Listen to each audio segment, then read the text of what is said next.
Welcome back. Even amidst the market recovery, a couple of stocks, especially in the NBFC pack, continue to remain under pressure.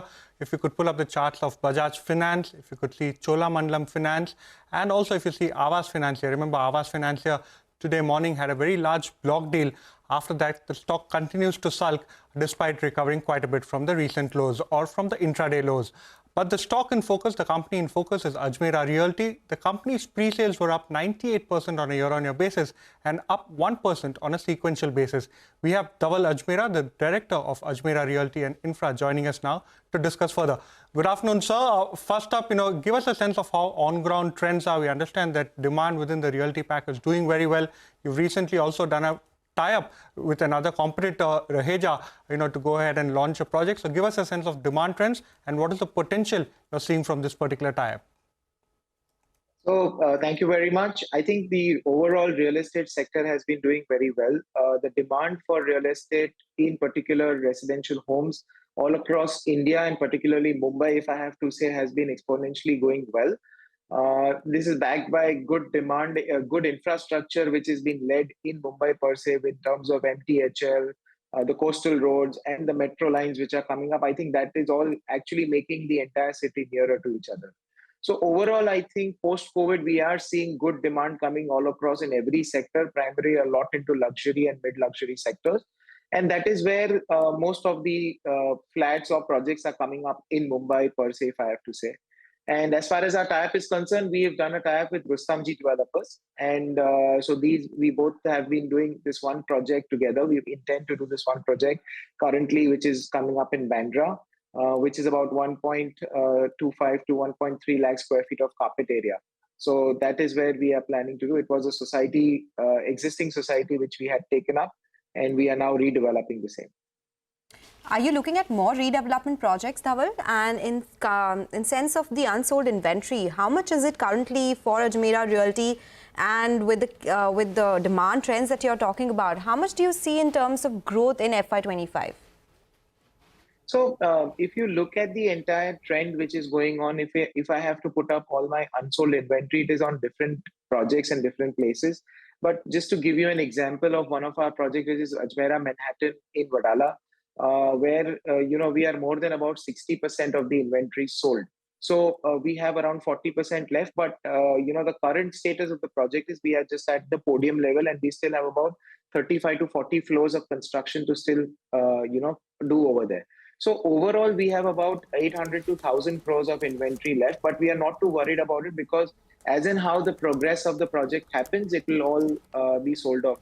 Over the last 2 years, wherever we have given delivery and the OC has been given, occupation certificate has been given for the particular project and handed over, I think we are left with very minuscule inventory, about 1% or even lesser than that. By when will it be 1% and even lesser than that? Once, every project which is given the occupation certificate or delivery for handover, I think by then we have seen the trends being all completely, those projects being sold out. And by then, I'm just giving you a few examples of our projects is Ajmera Sikova, Ajmera Greenfinity, where about few months back, we got the occupation certificate and we handed over these projects to our customers. The inventory on that has been just less than 1% now. Okay. Talk to us about the Kanjurmarg project. It's a mixed-use project, so we believe there will be an element of residential as well as commercial over there. So how is it shaping up? When will it come on stream? Will it come part by part? And what is the kind of revenue potential you're looking at? Both, if you could break it down, both in terms of residential and the kind of annuity income you expect from the commercial aspect there. So Kanjurmarg project is still under wraps. We are doing all the planning of the same. We have actually been doing all the approval processes where we are currently moving ahead. And it is a larger layout where the overall potential of the same is, if I have to talk in terms of inventory per se, it will be more than about 80 lakh square feet on carpet area, which will come in obviously different phases.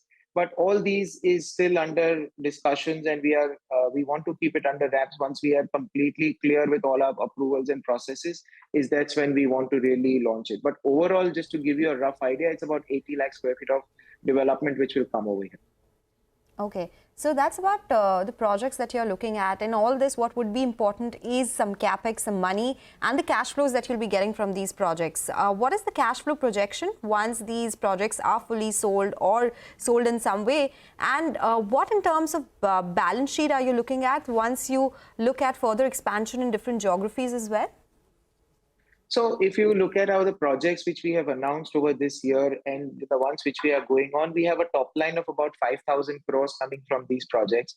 And of all these projects, once post debt, post all the costs, we are expecting from the projects which are announced, we are expecting about 1,000 to 1,200 crores plus of surplus cash flow coming over the next 3 to 4 years time from all these projects which we have already announced. So we've announced about 6 odd projects in this financial year, plus the projects which we are currently doing on. So all these put together, we have about 1,000 to 1,200 crores of surplus cash flow coming in. Over and above this, we will also have projects which are going on at Wadala, which is Ajmera Island.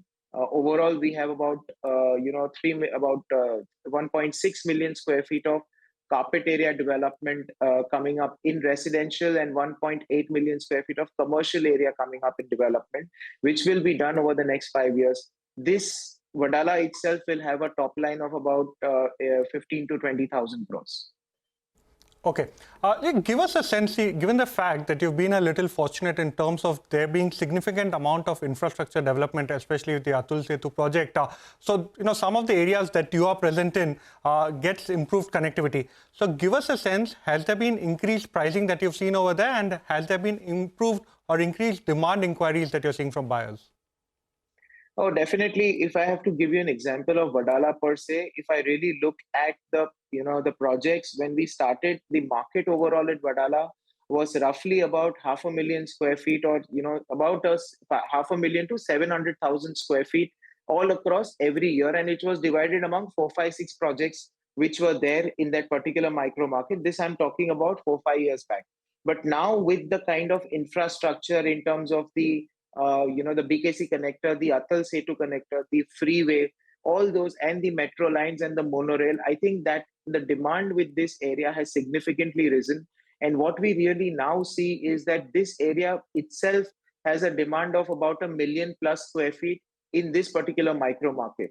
And within our projects, if you look at that, we were trending at about 200,000 or 150,000 every year over the last 4, 5 years. But suddenly over the last 2, 3 years, we've seen this going up to 2.5 to 3 lakh square feet every year. And year on year, I think this trend is definitely going to increase with residential and obviously with commercial as well. Where is the space, Dhaval? That is the big question in Mumbai, right? We keep talking about new development, new infrastructure, but Mumbai has to develop vertically. But of course, we do take that point. A lot of redevelopment and a lot of construction happening in Mumbai as well. But it was a pleasure speaking with you today. Thank you so much for joining us, giving us a sense of what's happening with Mumbai real estate and Ajmera Realty as well. The stock has been an outperformer, up 70% this year itself. We'll do one thing. We'll slip into a short break. When we come back, we'll get you more on the markets and stock-specific action on the other side. So stay tuned for that.